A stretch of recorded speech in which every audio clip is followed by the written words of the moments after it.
World wise में आपको खुशामदीद कहते हैं। वर्ल्ड वाइज का ये स्पेशल इंटरव्यू लैंस डॉम के साथ हम बात करेंगे। अब लैंस डॉम हैं कौन, ये मैं आपको बताता हूँ।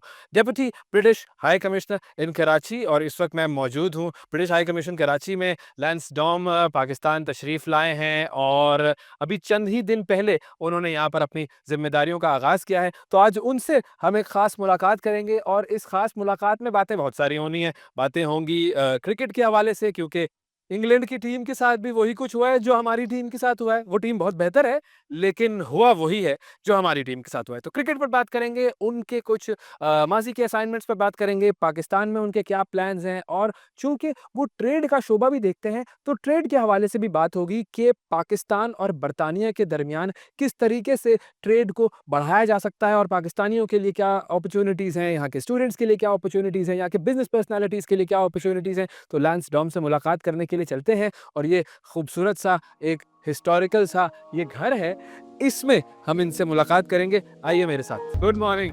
Welcome, Ovais. Nice to see you. Nice to see you too. Welcome to Acton House. Thank you and as we say अस्सलाम वालेकुम। Assalamu alaikum. Thank you. So लैंस डॉम हमारे साथ मौजूद हैं, इनसे हम गुफ्तगू का आगाज करते हैं। सो lens, let's start, I think, with the history of this place. It's a beautiful house, isn't it, Ovais? It's really nice. It's about 150 years old. 150 Like- years old. Exactly, and it was part of the Port Authority here in Karachi before. So it wasn't long ago that actually the waters almost came up right to this house as part of the ports. So let's explore a little bit into the garden. As you can see, it's a lovely place to stay. And we have a lot of events and parties on the lawn here. In this lawn, Yeah, on the lawn. cats too. We have a couple of little friends of mine. And if you look up at the balcony, you see the anchor there. Yes, That like shows, zero there. that shows the history as part of the Port Authority. So How do you yeah. find it living over here? Oh, it's beautiful. It's a beautiful place. I've been here 1 week. I'm so excited to be in Karachi. And I've already had a wonderful time. Met a lot of people, and everyone's been so friendly and so welcoming to me. So I'm That is grateful. one quality about Pakistanis, that they are people of, we will make friends with you, Yeah. and you'll feel at home. I was told before I arrived here, you will be surprised by how hospitable the place is. And you know what? It's been exactly that. People have been very friendly. So I'm grateful for that. You must have done a lot of research before coming to Pakistan. Yes, of course. Yes, I worked a little bit on Pakistan before I came here. And I spent the last weeks and months preparing for my time here in Karachi. And then did people stop you from coming here? No, not at all. People were extremely enthusiastic. People said to me, everyone I spoke to who has been posted previously to Pakistan and in particular to Karachi, and I spoke to a lot of my predecessors as Deputy High Commissioner, they all said, you're going to have a fantastic time. There's so much opportunity for the UK to work with people here in Karachi that the only challenge that you'll have is to be able to fit everything in. Yes, so that'll be difficult. Yes. I'm still getting used a little bit to the weather. Because when I left London and came to Karachi, it was 5 degrees. Now it's 30 degrees. So it's a big change. Okay. And if you go to Islamabad, it's cold over there. Lahore, it's raining. But in Karachi, we are sweating. It's beautiful blue sky. So that's fantastic, but I'm still getting used to it a little. A very good day for cricket. Yes, for cricket, exactly. But we all know what is happening in cricket. I'm looking forward to exploring all the history of Pakistan and of the Sindh region. I know there's a long, long history of civilization here. More than 5,000 years. It's incredible. So the Indus Valley civilization is so rich. I was in Sakkar for the Pakistan Literature Festival, and I just arrived yesterday. And if you go to any of those parts, you will see rich history, colors, and so much of activity going on over there. This is the formal seating area. Yes, we're in the living room of Acton House. Please take a seat. So should we start with the cricket? Yeah, let's start with the cricket. I actually arrived on Wednesday of last week, the day of the first match. Pakistan. I went to the stadium. It was a fantastic occasion. The stadium looked wonderful. The only problem was the result. Early on in the match, I thought Pakistan were going to win. Unfortunately, then it didn't happen like that. But you know what? England and Pakistan are in the same boat on this one. In the same boat, but England is obviously a better team when you compare it with Pakistan. I think we lack the intent. We are afraid. Our players have some blockage in their minds. It's a lack of confidence. Lack of confidence. And I think England suffer from the same thing. Because when we are in a tight situation in England recently in 50-over cricket, then unfortunately we don't manage to win. But like you say, it's a confidence. So these things can change quickly. So both Pakistan and England have good players. Yes. So it's a question of just regaining some confidence, and then the wins will come. But I still fail to understand with Brooke, with Butler, with Ben Duckett, Joe Root, I know. and then the strong bowling lineup. You've got Jofra Archer, you've got Salt. So with all these players, what is the problem? I wish I knew. I am sure they are wondering the same thing. We have so many good players. I mean, Joe Root must be one of the best, maybe the best batsman in the world in the last 5-10 years. But unfortunately, just it's not working at the moment. But these things, they go in cycles. Yes. So I'm confident that in a year or two, then both Pakistan and England will be back. Will bounce back. Bounce back, yeah. Yeah. And But it was a great experience to be at the stadium. And I'm looking forward to seeing England tomorrow as well. Of course, England are out, so in a way we're just playing for pride. yes. But it's still important to put on a good show. And Afghanistan, they have Yeah. done some, they're playing fabulous cricket. Yes, they are. I think Nabi is 40 years old, and he is still taking wickets. So The fittest of them all, I think. exactly. No, well done to Afghanistan. I have to congratulate them. They played very well the other day. So you've been playing cricket? I played cricket when I was a child. Uh-huh. I haven't played cricket for a number of years now, but I used to play cricket when I was younger. Yeah. So I was not very good, I must admit it. otherwise you would have been in the team. Otherwise, I would have been. Instead of watching, I would be playing, exactly. But no, I loved playing cricket. Also, all sports. So I played other sports as well. Okay. Yeah. And from which part of England do you come? If you can just I'm give me coming a bit of your history and from where do you come in? I'm coming from London, and Southwest London. I've been living there, growing up there. So that's my part of Great Britain. But I have some family in Northern Ireland, and my brother was born in Scotland. So I have connections. All over the country. Okay. And did you always wanted to get into what you're doing now? You know what actually came later in life? So my first job after university was in an investment bank in the city of London. And then I went to work in a central bank, the European Central Bank. And then I joined the Foreign Office. So I have some experience before joining. And it was the reason why I wanted to join the Foreign Office was because of exactly opportunities like this, to go and live in another country, talk, meet, and create connections between my country and other countries. And I've been extremely fortunate in my career. And which other countries have you been posted to? I was posted to Brussels twice to our mission to the European Union, and in Berlin and Germany as well for 4 years. So a lot of European postings. This is my first posting in this region. And this will be very different. It'll be very different, exactly. But that's the positive. That's why I'm excited to be here, because it's different and it's exciting. Mm-hmm. And especially when you come here, you experience the food, you experience the weather. It's totally different. Yes, indeed. I'm still getting used to the weather, I have to admit, and it's hot for me. And I know that in Karachi terms, it's actually still pretty cool. Yes. But for me, it's hot coming from London, where it was 5 degrees. Now it's 30 degrees. The food is something really special. I've been looking forward to so much before I was coming here, as I was preparing to come to Karachi, to eat that Karachi biryani. So you tasted it? I've tasted it. It's wonderful, and people are so lucky here because the food is incredible. Let's talk about what are your plans over here? So a big part of my job is trade and investment. The UK and Pakistan are big trading partners already. We have something like £4.5 billion, which is about $6 billion of trade going in each direction or together each year. We want to increase $6 billion per year. So we want to increase that. So a big part of my job is helping new British companies come to Pakistan, helping Pakistani companies invest in the UK. That's fantastic as well. Okay. And we have something like 200 British companies here in Pakistan operating very well. Some big British brands. Next week, I'm going to see Unilever and Reckitt and Standard Chartered Bank.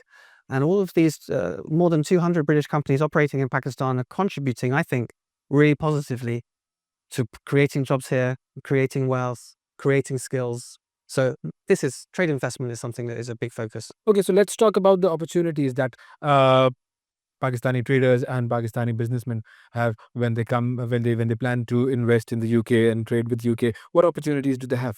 We've got a lot of partnerships going already in the IT sphere. in education, in healthcare, in pharmaceuticals, in the creative and cultural industries. All of these industries and many more are part where UK and Pakistani businesses are working together. Okay, and you mentioned culture, so you Yes. must have listened to Pakistani music and played Yes, it. Pakistani music and Pakistani authors as well. Uh-huh. And yesterday I visited the British Council office here in Karachi, which is extremely inspiring because there was such energy and dynamism there. And they're creating a big cultural program of music and talks and theatre performances. And of course, we have a big library as well here in Karachi that I encourage people to visit. Amazing, amazing. So, are you familiar with Pakistani music?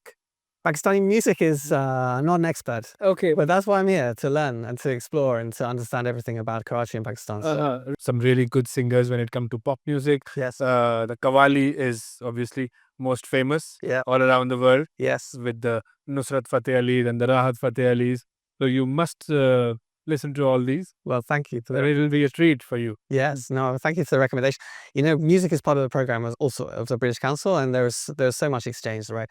There are 1.6 million British Pakistanis or British people of Pakistani heritage, and this cultural link, whether it's music, literature, theatre, or business, is something that is something special between our two countries, and something that we have to continue to promote and work together on. Nusrat Fateh Ali Khan, the great Qawwal from Pakistan who made Qawwali famous all over the world and people love him.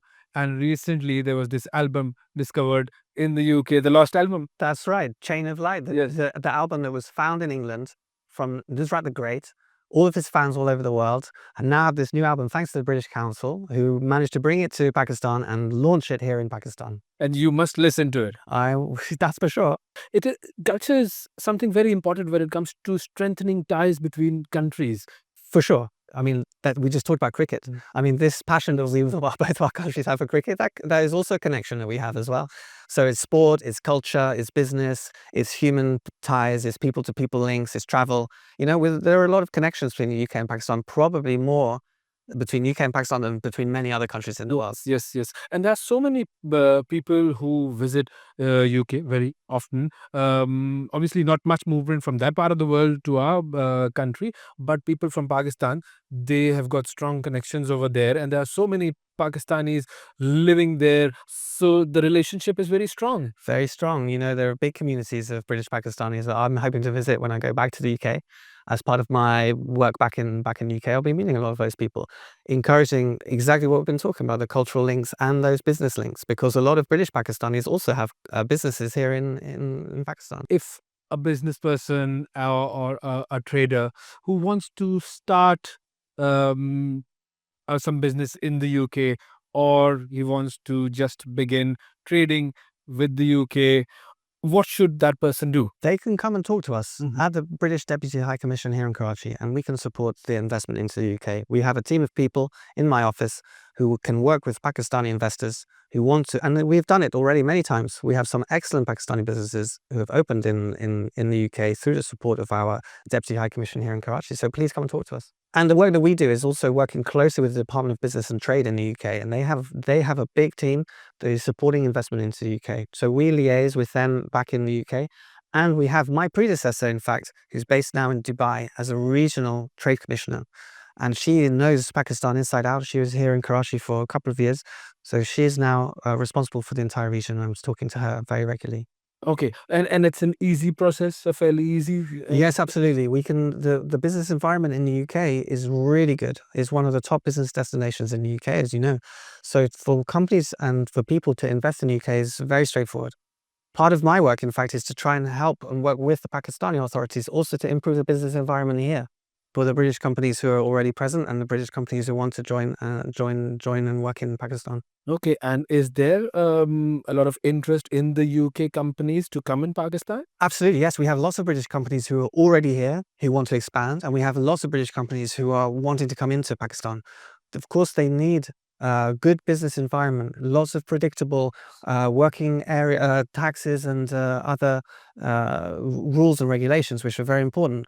So we're working with the Pakistani authorities to make sure that the conditions so the British businesses can come here and work effectively. What about young students who want to go there, study? Because obviously there's a lot of movement from our students also, Yeah. and they want to go to UK Yeah. universities. Yeah, this is one of the great connections between our two countries. Lots of students here in Pakistan are taking British exams through the British Council. As I mentioned, thousands and thousands of Pakistani students are setting themselves up for success because of their exams through the British Council. And we do have many Pakistanis coming to British universities, and that's something that I would strongly encourage. And we have a couple of excellent scholarship programs that allow Pakistanis to study in the UK. One is called the Achieving Scholarship Program. The other one is the Commonwealth Scholarship Program. And both of these are fantastic opportunities for students and mid-career professionals here in Pakistan to study in the UK and then come back to Pakistan and put into practice all of the skills that they've learned at university in the UK. So another important area is women empowerment. Yes. What is the British High Commission doing in that area? Well, we've had a long standing commitment to education in Pakistan over the last 10 years or so. We've helped over 2 million girls access education in Pakistan. And there are, in fact, over 600 women working in Pakistan right now who have been through the Achieving Scholarship dimension. So they've studied in the UK through the scholarship of the British government, and they're now back working in Pakistan. So it's a really important issue, something that we will continue to work closely with the government of Pakistan on. When it comes to this 1 week that you've spent in Karachi, you told us that it was very hectic. You've met a lot of people, and you're planning what you have to do next. So tell us about this 1 week that you've experienced. Well, as I say, my first day was at the cricket. I also had a big event in my garden, a charity event which was fantastic, supporting a hospital here in Karachi.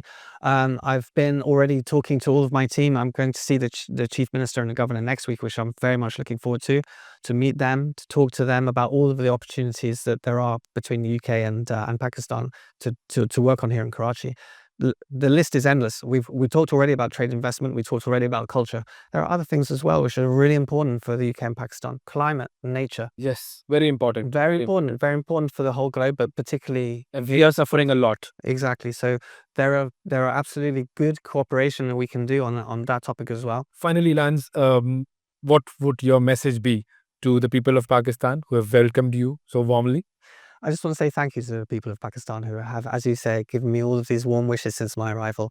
And I'm looking forward to strengthening the UK-Pakistan partnership. And thank you, Ovais, and your team for coming into Acton House and having this conversation. We'll keep coming, and we'll see what you're doing, and we'll keep promoting it on media. Thank you very much. Thank you. Thank you.